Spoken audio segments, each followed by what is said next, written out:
অনেকে চিত্রনায়িকা সাজে, অনেকে মডেল সাজে, অনেকে সিনিয়র সাংবাদিক সাজে, নানা কিছু সেজে তারা জুলাইয়ের বিপক্ষে তারা অবস্থান গ্রহণ করে। আমরা যখন ঐক্যমত্য কমিশনের আলোচনায় বসি, সেই সময় থেকেই বাংলাদেশ রাষ্ট্রটার কাঙ্ক্ষিত সংস্কারের প্রশ্নে বিএনপি বাদ সাজতে শুরু করে এবং সে সময় থেকেই তারা আসলে সংস্কার বিপরীতে একটা অবস্থান গ্রহণ করতে শুরু করে। তারা মুখে বলছে সংস্কার, কিন্তু তাদের কাজে করবে সংস্কারের পক্ষে তাদের অবস্থান ছিল না। তারা গণভোটে হ্যাঁর পক্ষে অবস্থান নিয়েছে, কিন্তু সত্যিকার অর্থে তারা মন থেকে গণভোটের পক্ষে ছিল না। আমরা দেখলাম সংসদের বক্তৃতায় তারা বলছেন যে গণভোটের 4টা প্রশ্নের 3.5টা তারা মানেন, আধাটা তারা মানেন না। আমরা তাদেরকে বলতে চাই, 4টা প্রশ্নের 3.5টা আপনারা মানেন, আধাটা মানেন না, কিন্তু বাংলাদেশের 70% জনগণ ওই 4টা পক্ষ প্রশ্নকে মেনেই গণভোটকে জয়ী করেছে। অতএব জনগণের যে রায়, তার বাইরে এসে আপনি আধাটা মানবেন না, সেটা হওয়ার আর কোনো সুযোগ নেই।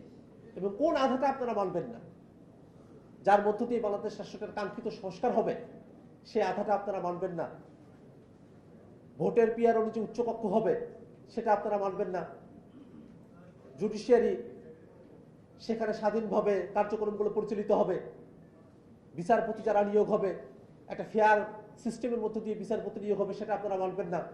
তত্ত্বাবধায়ক সরকারের নতুন একটা ফর্মুলা, যেখানে সরকারি দল বিরোধী দল সকলের একটা অংশগ্রহণ থাকবে সেই নিয়োগের সময়টাতে, সেটা আপনারা মানবেন না। সরকারি কর্ম কমিশন পিএসসিতে নিয়োগ হবে একটা সুষ্ঠু প্রক্রিয়ার মধ্য দিয়ে, দুদকে নিয়োগ হবে সুষ্ঠু প্রক্রিয়ার মধ্য দিয়ে, সেগুলো আপনারা মানবেন না। তাহলে আপনারা সংস্কারের কোন অংশটুকুকে মানবেন? অতএব আমরা সরকারের কাছে বারংবার আহ্বান জানাবো, বাংলাদেশের মানুষেরা আর রক্তপাত দেখতে চায় না। বাংলাদেশের মানুষেরা একটা গণতান্ত্রিক উপায়ের মধ্য দিয়ে রাষ্ট্রটার একটা কাঙ্ক্ষিত সংস্কারের রূপান্তর তারা দেখতে চায়। সে কারণে সংসদের মধ্যে আমরা সকলে আছি, সরকারি দল আছে, বিরোধী দল আছে, আমরা সরকারের কাছে আহ্বান জানাবো অতি দ্রুত গণভোটের রায় মেনে সংবিধান সংস্কার পরিষদ বাস্তবায়ন করতে হবে।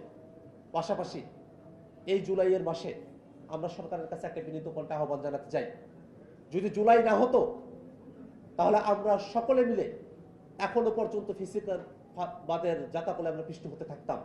জুলাই আমাদেরকে মুক্তি দিয়েছে, সে জুলাইয়ের বিপক্ষে নানা কলা কৌশলের মধ্য দিয়ে যারা অবস্থান নিতে চায়, অনেকে চিত্রনায়িকা সাজে, অনেকে মডেল সাজে, অনেকে সিনিয়র সাংবাদিক সাজে, নানা কিছু সেজে তারা জুলাইয়ের বিপক্ষে তারা অবস্থান গ্রহণ করে, টকশোতে এসে কথা বলে, এমনভাবে কথা বলে যেন বা তারা মত প্রকাশের স্বাধীনতা প্র্যাকটিস করছে, কিন্তু বাস্তবতা সেটা নয়।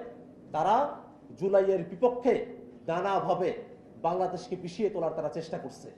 আমরা সরকারের কাছে আহ্বান জানাবো, যারা বাংলাদেশকে পিছিয়ে তোলার চেষ্টা করছে তাদের ব্যাপারেও আপনাদেরকে কঠিন পদক্ষেপ গ্রহণ করতে হবে। পাশাপাশি শেখ হাসিনা সহ গণহত্যার যারা মদত দিয়েছে, যারা গণহত্যা সংঘটিত করেছে বাংলাদেশে, তাদেরকে যথোপযুক্তভাবে বিচারের আওতায় নিয়ে এসে এই বাংলাদেশে জুলাই গণহত্যাকারীদের শাস্তি অবশ্যই কার্যকর করতে হবে। আপনাদের সকলকে ধন্যবাদ জানিয়ে আমি আমার বক্তব্য এখানে শেষ করছি।